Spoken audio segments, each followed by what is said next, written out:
Olá meus amigos, Reinaldo Figueiredo aqui.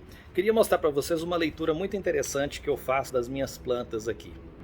Bom, antes de mais nada, o Sol nasce aqui, ó. O leste está para o lado de cá, então o oeste está aqui para trás, correto? A maior incidência então de raios solares vai ser durante a manhã e ele bate diretamente aqui, influenciando o crescimento dessas plantas. Repara, por exemplo, esse orégano, como que a tendência dele, apesar de ser uma planta que gosta muito de sol, a tendência desse indivíduo aqui, pelo menos, é crescer mais para a sombra, tá vendo? E as plantas elas têm algumas características em comum, mas também há uma variação individual. E isso pode ser confirmado em diversos livros, entre eles A Vida Secreta das Árvores, para quem quiser conhecer. Mas continuando o raciocínio, observe agora essa lavanda, ou alfazema, como alguns chamam. Olha como que a tendência dela já é crescer mais para cá, em direção à luz, e esse lado então ela quase não apresenta crescimento.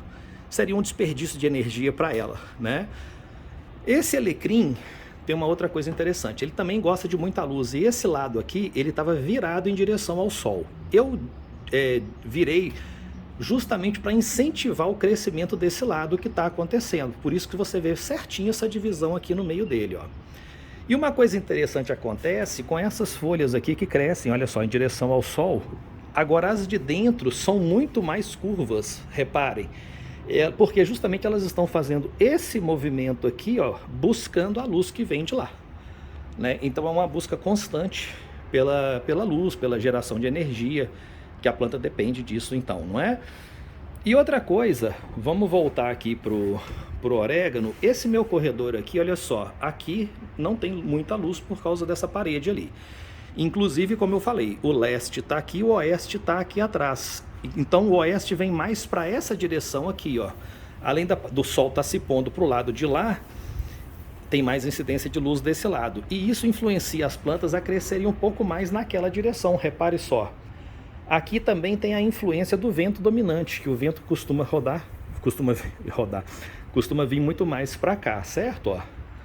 Então, o vento influencia o crescimento dessas plantas, assim como elas vão buscando sempre a direção da luz. Então, o meu lado esquerdo aqui, vamos ver se dá para reparar aqui, olha, esse capim cidreira, acho que dá para ver que ele é um pouco mais cheio para o lado de cá também, né?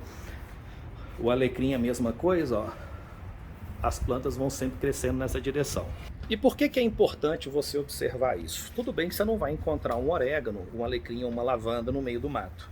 Aliás, se encontrar, até isso te diz alguma coisa, não é? O que isso poderia te dizer? Que você então está chegando perto de alguma ocupação humana, porque isso naturalmente não vai ser, né? Mas esse tipo de leitura de planta é importante por quê? Porque se você desenvolve o olhar e a observação nas suas próprias plantas, que você está com ela diariamente, vai ficando mais fácil você fazer esse tipo de leitura no mato, quando você chegar num ambiente que você não conhece, né? De repente um ambiente novo.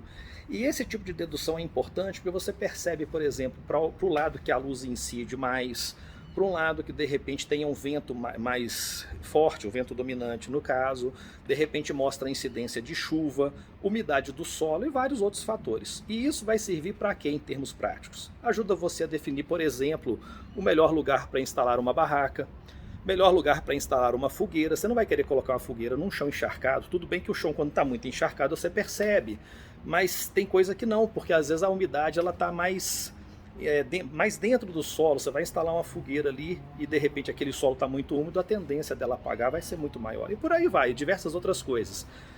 Você só vai desenvolver esse olhar, então, se você fizer isso diariamente, observando as coisas que estão à sua volta. Quando você chegar no meio da natureza, como eu disse, num lugar que você conhece pouco, você vai estar muito mais treinado para poder perceber essas nuances e, a partir delas, fazer determinadas deduções de coisas que vão ser importantes para a sua aventura.